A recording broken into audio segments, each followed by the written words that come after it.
Assalamualaikum warahmatullahi wabarakatuh dan selamat pagi kepada murid-murid tahun 3 Cemerlang.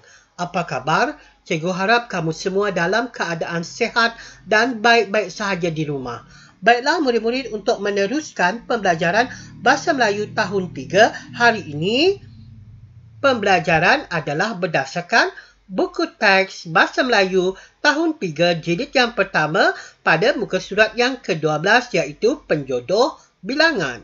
Yang kedua, buku latihan aktiviti Bahasa Melayu tahun 3 jilid yang pertama pada muka surat yang ke-11, 12 dan 13. Sudah bersedia murid-murid? Pembelajaran kita yang pertama adalah penjodoh bilangan. Pembelajaran kita kali ini adalah berkaitan tentang penjodoh bilangan. Sila perhatikan maklumat yang terdapat pada muka surat yang ke-12. Cikgu akan bacakan maklumat yang terdapat pada muka surat yang ke-12. Sila ambil perhatian. Mari cuba. Ibu, saya ingin membuat album kejayaan keluarga. Saya mahu menghadiahkannya kepada Abang Nasri. Kalau begitu, ibu akan membantu kamu. Apakah bahan-bahan yang kamu perlukan? Bahan-bahan yang saya perlukan ialah tempat kosong. Yang pertama, bahan-bahan 3 helai kertas warna, sebilah gunting, sebatang pembaris, beberapa biji butang, sebotol gam. Yang kedua, bahan-bahan tambahan adalah seperti manik, pensel warna, jarum, berus warna, cat air, renda dan benang. Setelah siap, tampalkan beberapa tempat kosong gambar di dalam album tersebut.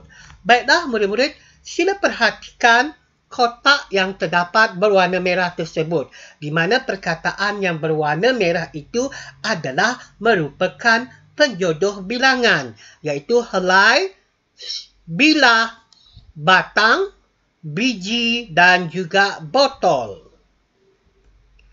Baiklah murid-murid, apakah yang dimaksudkan dengan penjodoh bilangan? Apakah yang dimaksudkan dengan penjodoh bilangan?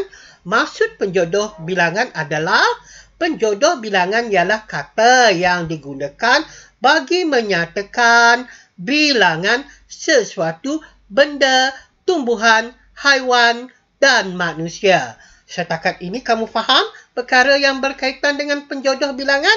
Cikgu harap kamu faham apakah yang dimaksudkan dengan penjodoh bilangan. Murid-murid, kalau kamu masih belum faham lagi perkara yang berkaitan dengan penjodoh bilangan, jangan risau. Di sini cikgu akan sertakan contoh penjodoh bilangan.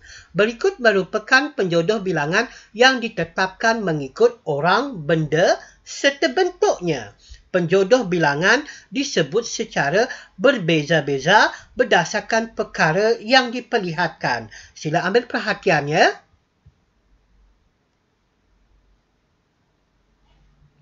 Murid-murid, kalau kita lihat di sini, ini adalah gambar yang menunjukkan penjodoh bilangan yang betul.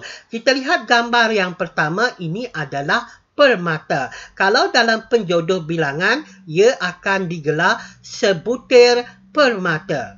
Kita lihat buah-buahan ini. Buah-buahan ini diletakkan di dalam bakul ini.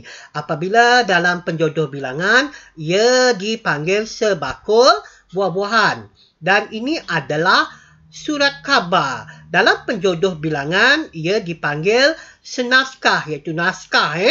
Dan kita lihat mancis ini. Mancis ini terdapat di dalam kotak ini. Maka dalam penjodoh bilangan, ia akan dipanggil sekotak. Ini adalah abang. Dalam penjodoh bilangan untuk manusia, ia akan dipanggil orang ataupun seorang. Ini adalah sebaris gigi, di mana kalau kita lihat gigi ini tersusun rapi, ia dipanggil di dalam penjodoh bilangan adalah sebaris. Begitu juga yang lain. Kamu perhatikan ya.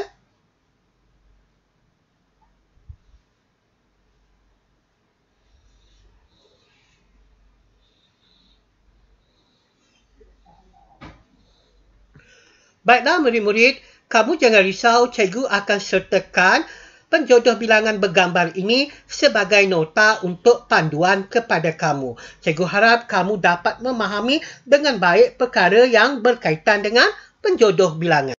Murid-murid, kita sudah selesai pembelajaran penjodoh bilangan yang terdapat pada buku teks Bahasa Melayu tahun 3 jilid yang pertama. Sekarang kita beralih ke latihan aktiviti buku teks Bahasa Melayu tahun 3 jilid yang pertama. Untuk aktiviti latihan, sila buka buku aktiviti buku teks Bahasa Melayu tahun 3 jilid yang pertama pada muka surat yang ke-11, iaitu isikan tempat kosong dengan betul. Pada aktiviti yang kelima, lengkapkan petikan dengan kata ganti nama yang sesuai. Jawapan yang terdapat pada bentuk gambar awan tersebut merupakan jawapan yang perlu kamu isi pada tempat kosong. Cikgu harap kamu dapat mengisi tempat kosong dengan jawapan yang betul. Tetapi cikgu akan berikan contoh yang pertama. Datukku berwawasan. Alia dan Azim ke kolam ikan datuknya.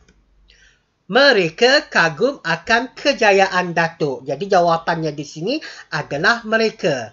Jadi cikgu harap kamu dapat mengisi kata ganti nama yang betul pada tempat kosong yang disediakan. Latihan yang seterusnya adalah latihan aktiviti buku teks Bahasa Melayu tahun 3 jilid yang pertama. Aktiviti latihan ini sila buka buku aktiviti buku teks Bahasa Melayu tahun 3 jilid yang pertama pada muka surat yang ke-12, iaitu membina ayat berdasarkan kata ganti nama yang diberikan. Masih lagi dalam aktiviti yang kelima. Tetapi aktiviti ini meminta kamu untuk membina ayat menggunakan kata ganti nama. Bina ayat menggunakan kata ganti nama. Okey, cikgu berikan contohnya di sini untuk gambar yang pertama.